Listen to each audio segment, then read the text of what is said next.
First of all, Hyfe, I can honestly say you've given me a really memorable day, and it means a lot that how thoughtful you were. Not just, people don't know this, he not only followed up on just a handful of pubs that I told him to visit, but he literally came here last month. He went to every pub. I think you sampled a pint in all of them, right? And I think once you realised, you said to me, listen, well, let's hold a press conference upstairs, and you sent me a video of the area, and I said, I'm not really sure that's going to fit everybody in there, Hyfe. Maybe go downstairs to the underworld, where my best friend is in here. And I remember many an evening we would come in here, and thankfully it still smells of fart and feet. And it was a big indie place for me back in the day, and I definitely have not seen this place in the daylight, so that's refreshing. But I'm such a Camden girl, and I'm so happy to be back in Camden. You'll probably see that, the smile that's on my face. This is my home, and I'm very much looking forward to an amazing week with my team at Tottenham Hotspur, and to coach at the iconic Wembley Stadium at the weekend. Pretty good week for me. All right, questions from the media, and at the end, if there's some FOEs, as I call them, friends of Emma, if you have some questions, we'll take them.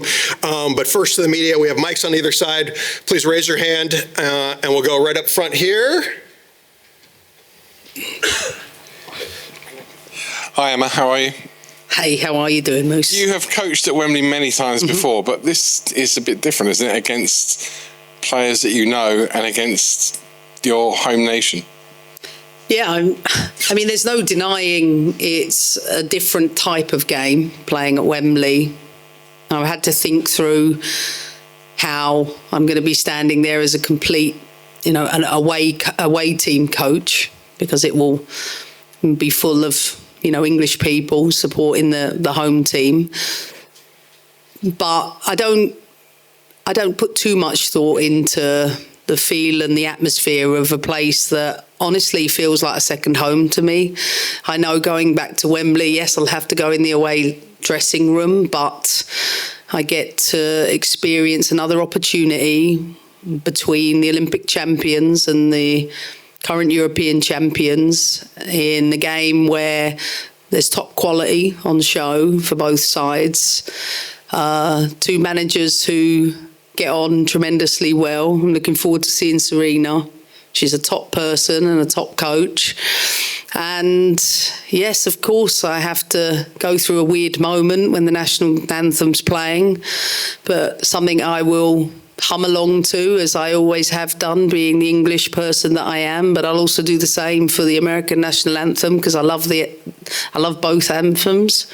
And I'm beyond that weird moment and seeing some of the competitors I've come up against or players that I've gone to war with. It's business come kick-off, and it'll be I hope a top game, an entertaining game in front of a sellout. One of those is Millie Bright. Yeah. I spoke to her yesterday, actually, about how weird it would be to look at the sidelines and see you, but know that you're not wanting her to win, you're wanting her to lose.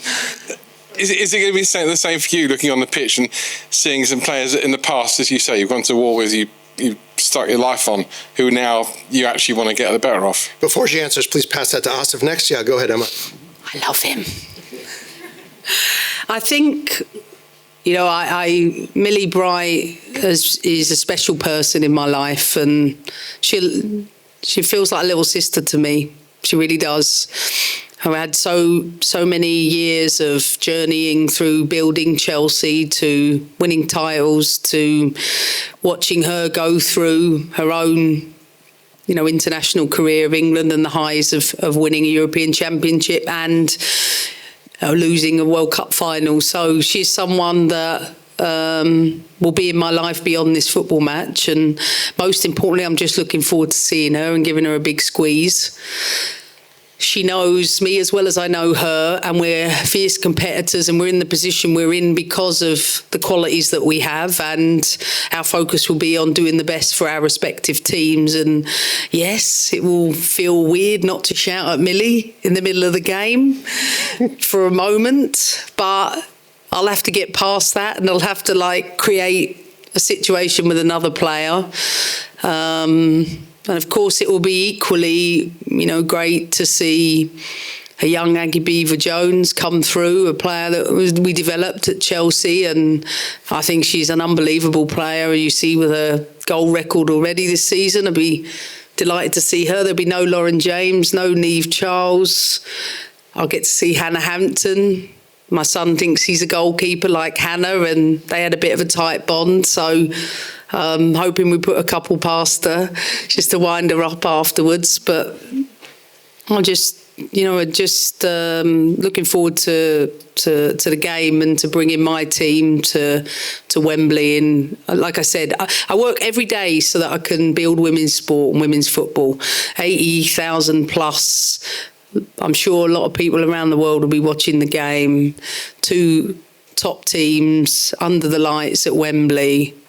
Women's football don't sell, does it, Moose? So to be in a position for me to be coming back Olympic champions, European champions, I hope it's a night to remember. Asif, please ID yourself and your name. Asif Burhan for Forbes. Hi, welcome back. Hey, how are you? First of all, the important question is whether Kat Macario and Mia Fischler have accepted your invitation to join them for the Thanksgiving dinner, and will you be having that at the Spurs training ground or somewhere else? They did accept it until they found out I was cooking.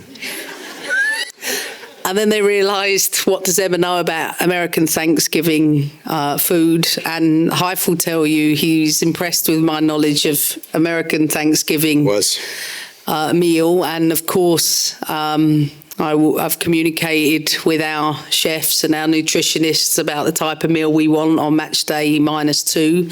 So on the Wednesday, everybody will be at the lodge, staff and players, to show gratitude and enjoy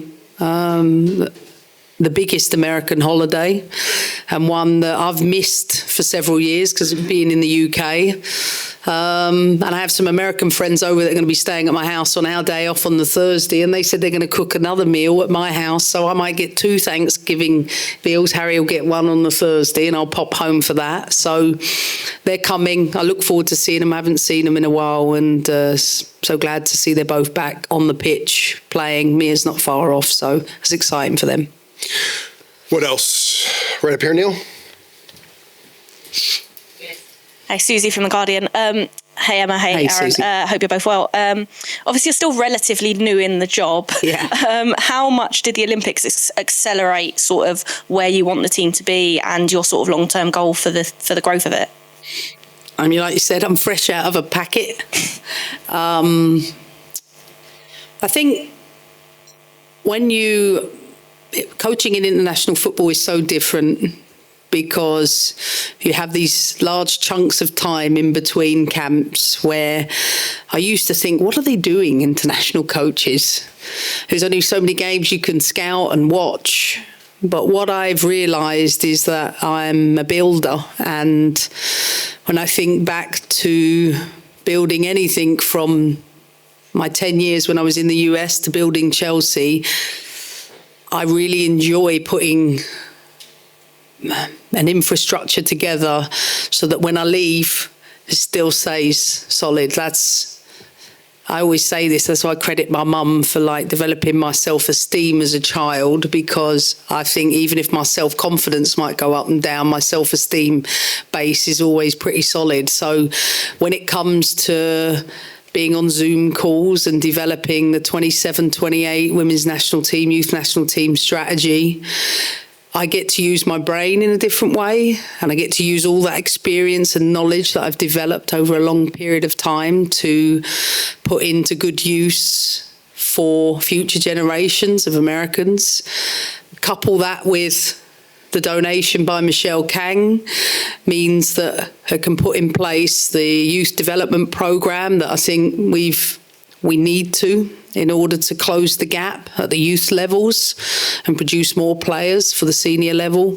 Plus, most importantly, build a strategy that's centred around a female lens. That's where my big passion has always been, and I hope to develop within a federation a framework so that everything from commercial to marketing to comms to performance to technical to analysis, see everything through a female lens.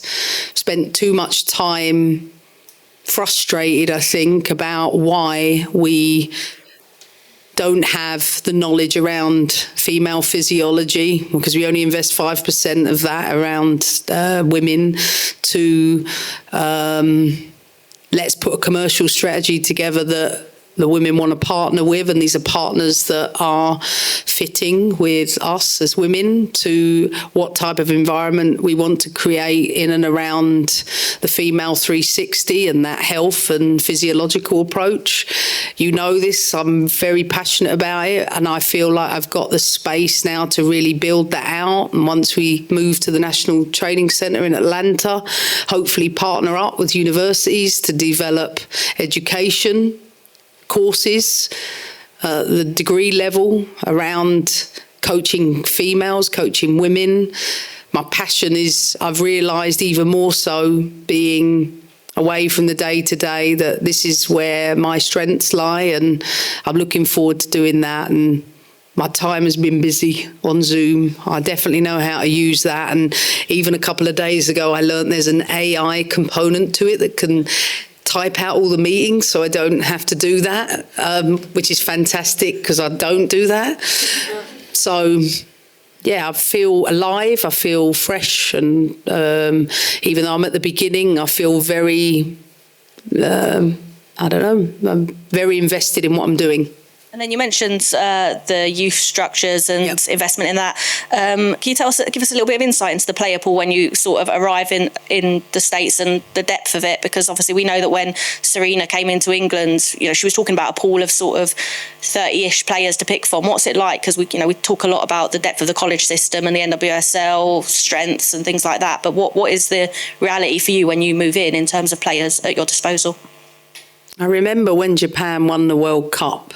What year was that, Hyfe? That would have been 2011. Thank you. There were more registered female soccer players in California than there were the whole of Japan. So just give that context. You can fit England into New York State 4 times. So every state I go to, I count how many times you can fit the UK in it. It's a population of about 380 million, but it's huge, and it's Europe and beyond. That's how it feels to me. So you have a thriving football ecosystem that consists of what they do at the grassroots level, and then upwards to college, to different pro leagues, to lots of other things in and around that. Unifying that under a women's football development strategy is probably the one thing that's absent, and that's probably going to be the biggest piece of what I could leave behind, is pulling all of that together, not just to understand it. I'm not here to change it. America is an amazing place that provides opportunities for girls and women that lead the way, and I realise that every day that I spend out there. But I think I say it to my son all the time, how do you eat an elephant? One chunk at a time. So to master a country like America, we have to develop a coherent strategy that's achievable for us, starting with what we do at the national team level. And the fact of the matter is that in the US, youth national team camps at all ages, we do a lot less than England, Spain, Germany. We don't even have an under-23 team. So we have to close that gap of providing more playing opportunities for our players outside of that domestic situation. On top of that, we need to develop not only more female coaches, ideally my successor, and ideally my successor's American. But to do that, I feel this is global. This is not about the US. Go and ask how many pro license places there are in the UK for women. Probably 2 per 20. Like, is it okay, really?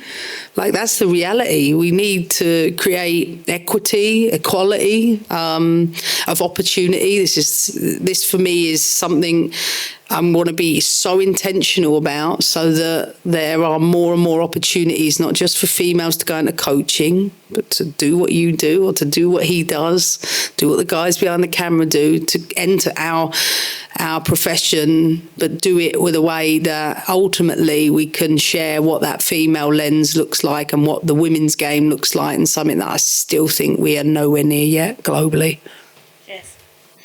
Hi, Emma, Kit Shepherd from The Times. Hey. We know that the game on Saturday isn't necessarily like the be-all and end-all for your team on your journey to the 2020. You've clearly never played for me. Well, after that caveat, I was going to ask, like, for you as someone that's kind of coming home back to England, just like, what would it mean for you as an individual to come to the backyard of English football and win? Yeah, I mean, I could sit here and say to you it doesn't matter. But we all know, like, I'm a competitor, and I want to win football matches, and I represent a dressing room that likes winning too. So, of course, we're coming to win at the weekend. But it's not like my overarching goal. I want to win the World Cup. I want to qualify for the World Cup. I want to win the World Cup. So to do that, what I've realised, when you have something about 30 sessions every year at international level, and then how many games do we have every year, Hive? 18 to 22.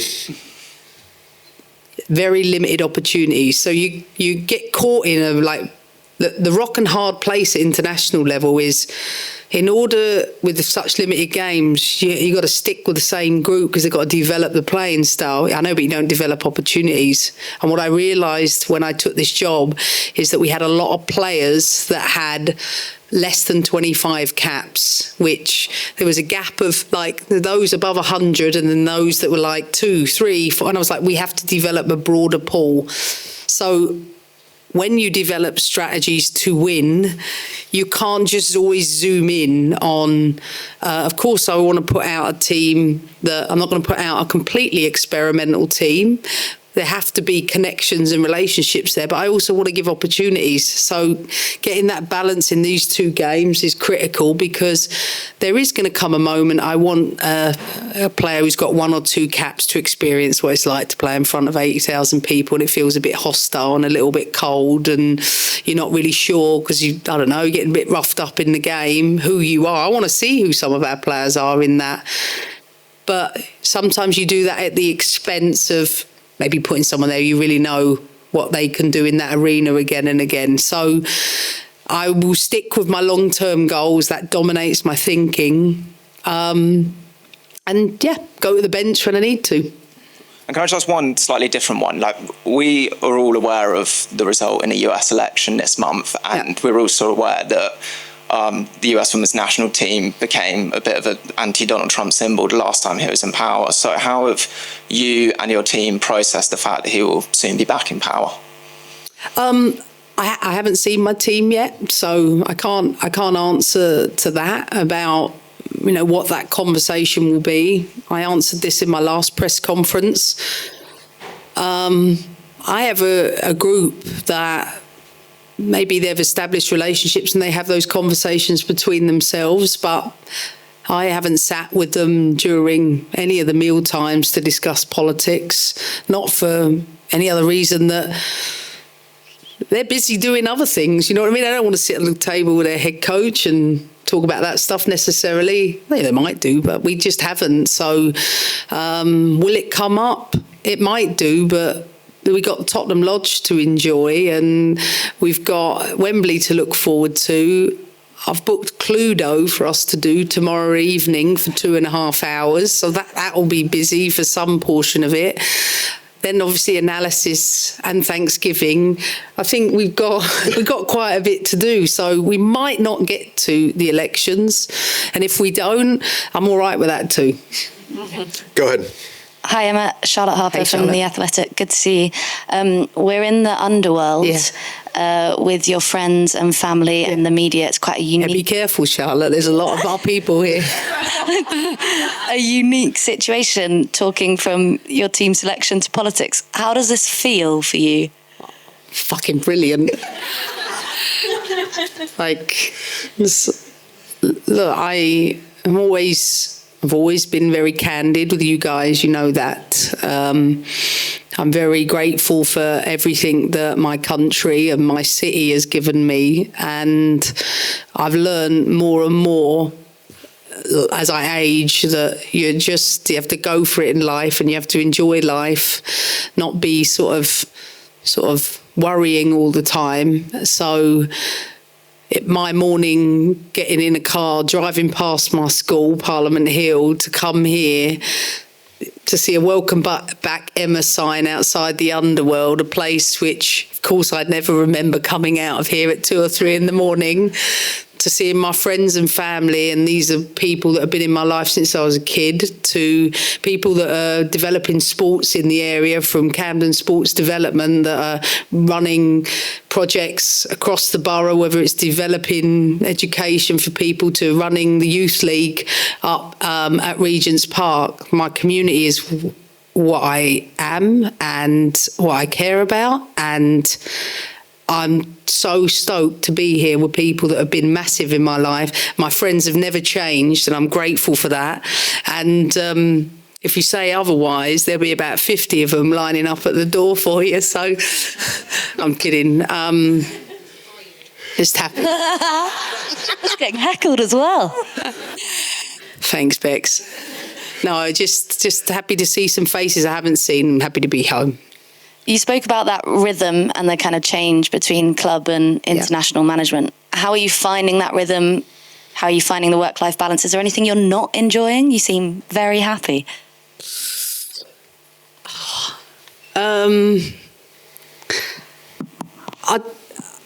I didn't know what to expect. I was a little bit afraid of how's this rhythm going to affect me. I'm so used to getting in the car, driving to the training ground.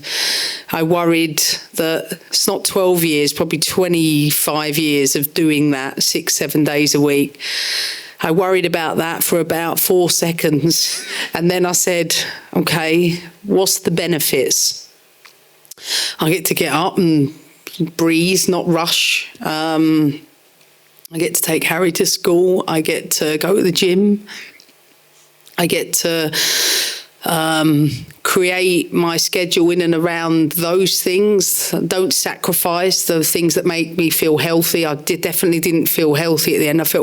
I actually felt quite unwell at the end of my time at Chelsea. I just felt like, so I'm not going to say it's pressure. I just think it's just the stress, the toll it took on me. I just feel like and menopause, and doing that during menopause, I realised was even harder. So to get on top of all of them things, I feel like I've got my mojo back and my smile back and joy back, that I didn't realise how much I'd lost in that. And to do that means that, like, I'm loving football more than ever, and I'm clear about all the things that I want to do. And as I said, I'll do it so that I preempt it. I'm not going to answer any questions on men's football, not because I don't expect you to ask me them. I'm used to you asking me them, but because I know exactly where I am and what I want to do with my life, and that's in the women's game, and that's with developing everything in and around that. And that clarity's really, really helped me to shine a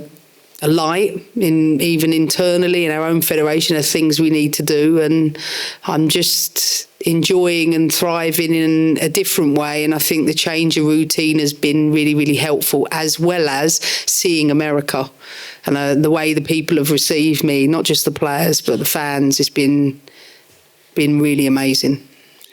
And in fact, she took Harry to school this morning. Yeah. So there you go. Go ahead. Hi, Emma. Sandra Broby, Sun Sport. I was just going to ask, going back to some of what you were talking about in terms of what you hope your players will get from being here and being in that hostile environment of, playing at Wembley. What do you hope the younger or newer players within the USA women's team will take from that experience of playing the Lionesses and, just being in that environment? I was talking with my executive coach yesterday about this, that there's this spectrum around performance that I know that I myself am a person that has to be at my stretch point to perform. And if I'm at my stretch point, that's where, so I always feel the bigger games, that's great for me. For some people, it's comfort that does that for them. Some people need to be in a completely comfort state. So I have to factor in that, I don't know, a Rose Lavelle who has more than 100 caps versus an Alyssa Thompson or an Emma Sears or an Ali Sentner who've just come into our group, have very limited cap.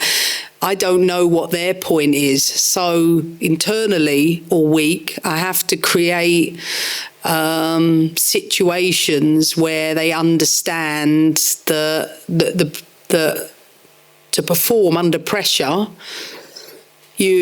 everybody's tipping point is different, and I have to understand that. And I've actually got we've come up with a series of things this week to test people's ability to perform under pressure off the pitch as well as on it, to see with a quick amount of time or with this a stress response stimulus, can we create situations to see who they are under that? And of course I won't know what they will be like until some of them go out and perform, but I know that you have to teach that in people. You have to create situations, an overload of situations for people to be in a position to be able to handle that, and some will do it more naturally than others. But that's what my job is as a coach, to not just identify it, but to arm them with the tools and the skills to be able to do that.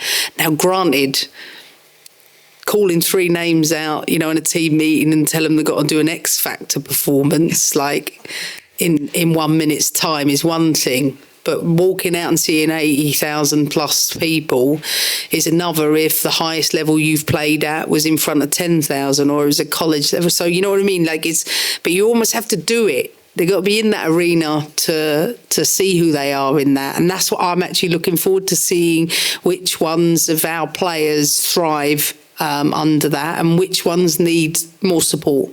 And just, sorry, one quick one, just what you said about the female coaches and wanting to widen the pool. Yeah. How do you hope to use your role as US Women's Team boss to, do that, to make that more a reality? Yeah. I think one of the things that's probably going on in my mind is around the coach education piece is, first of all, how do we get more coaches through more senior level coaching courses where, quite frankly, there's an allocation of usually 2 out of 20 places available. No, it's not good enough. We have to provide more opportunities globally. 1, 2, start thinking about, how we think about so much of the workplace. And if you look at top businesses that want to retain women in the workplace, they'll come up with creative ways to do that. It might be job shares, or it might be, in football sense, co-coaching, which happens in the US too, particularly in the college game.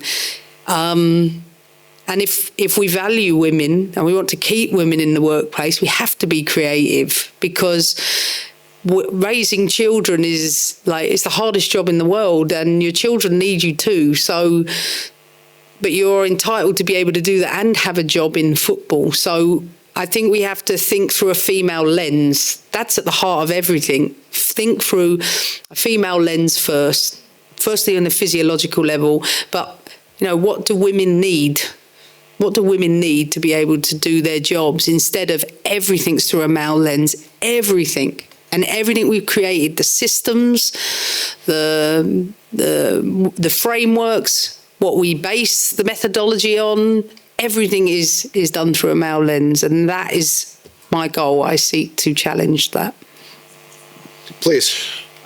I'm Mike Walters, Daily Mirror. Hello. When you were young and carefree and... Still am. Thank you. And perhaps pointing at the ceiling here on a night out, did you ever seriously dream that you would wear an Olympic gold medal round your neck? Did you ever dream of leading out a national side in front of 80,000 fans at Wembley in the women's game? Did you ever seriously think you'd win 5 titles in a row? Yeah. Here's the true test of that question. For everybody that knows me in this room, put your hand up if you thought that would have been the case for me, and then look around the room. So many people say they saw that for me, but maybe you're right, I didn't necessarily think that was going to happen. I knew it was what I wanted, and I knew the sacrifices I made in my life to get to where I am. I know how many weddings I've missed, how many birthday parties I've missed, how many holidays I've missed. I know how many nights out I missed. My friends will tell you that, my family will tell you that, sat in the room. Emma always put football first. And sometimes I'm not always proud of that. And it was lonely many times. It was really lonely because I had a dream for the game, not for myself. I had a dream for women's football that I've been able to live, and I'm just so grateful that I was pushed by my parents and my family to be able to do that. And without them supporting me to help with Harry and everything like that, I definitely wouldn't have done it. But I haven't finished either. There's more I want to achieve in the game, and I want to make sure I give everything I've got, because this is one of my purposes to being on this planet, and I intend to fulfill it with the force that I know I can be. Hi, I'm Catherine from... Hey, Catherine. You've touched on it a little bit there. You always said you were still the kid from Camden. Yeah. I wondered how important that upbringing was in terms of making you the person you are today and the manager you are today. Yeah. I probably shouldn't say this in a press conference, but one of my friends used to live up in Delancey Street, and she lived in a big posh house. It was a nice 5-storey. It was lovely. It was gorgeous. And I used to go up there and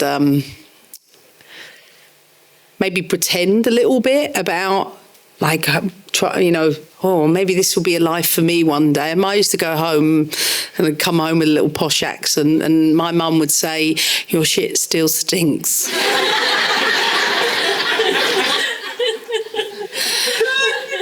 I'm from a home where you had to keep your feet on the ground and be being humble and hardworking. I cherish those things. I grew up in a household of Dad putting money on the table at the end of the week if you'd earned any money. If you didn't, then we'd have to figure it out that week. I don't take anything for granted. I earned everything. It wasn't gifted. I'm not from a privileged background. I know Susie can relate to a lot of these things. I'm talking about as an inner city London kid. As I said, I think Camden's the greatest place on earth for not just, as I said, the multicultural, diverse, eclectic place that it is, but the opportunities it gave me. It's not like I just went Olympic gold medal. I worked for Camden Sports Development. I worked for Camden Play Centres, for our kids in the community. I care about people and community, and yes, without question, it shaped me, and you only realise that as you age. And something that I promise you, I'm no different to the way I was at 15. I'm exactly the same person. In the back there, Neil.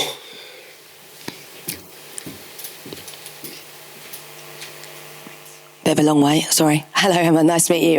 Megan from 90 Min. I just wanted to talk to you a little bit about Lily Johannes. Obviously, it'd be her first time named in the squad since she sort of decided to represent the US.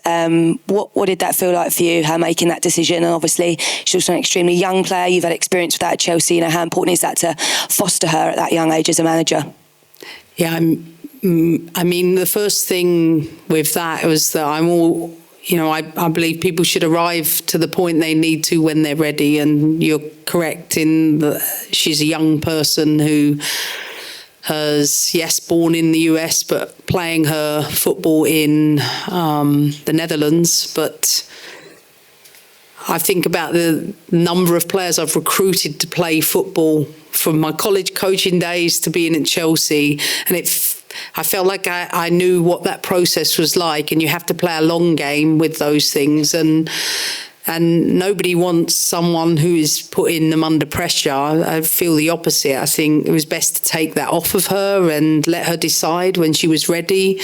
I think our success at the Olympics might have helped with that decision, plus the camp she was in. I think she really enjoyed that.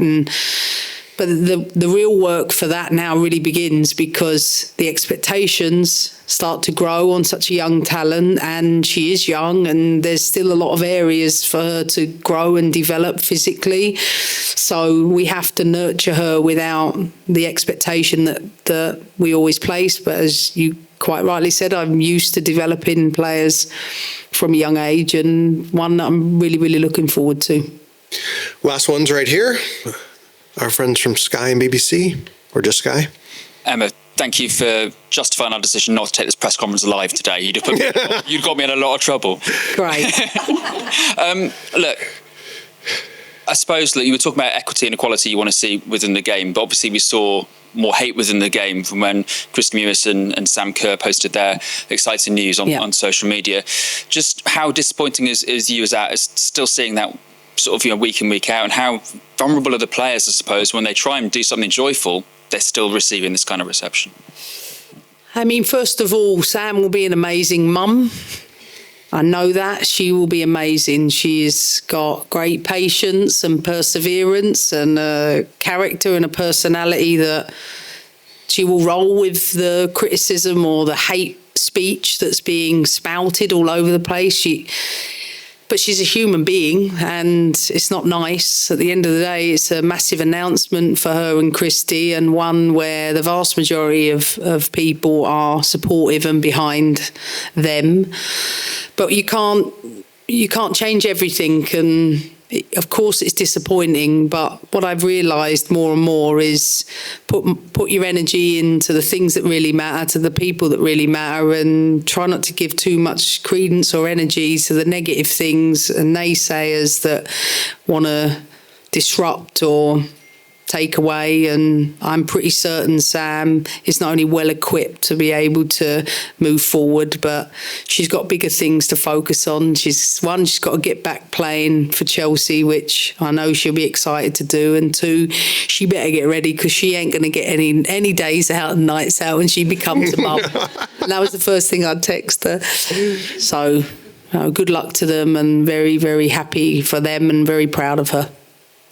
Last one goes to Joe here, who came over to New York when we unveiled Emma in May, so thank you for doing that. This is just as glamorous as New York City, I have to say. I asked this question fully in mind that there's a very important game at the weekend, but with the players being in London, will there be a team excursion out to see any attractions? And if not, what would you recommend to them? What is the Emma Hayes guide to London?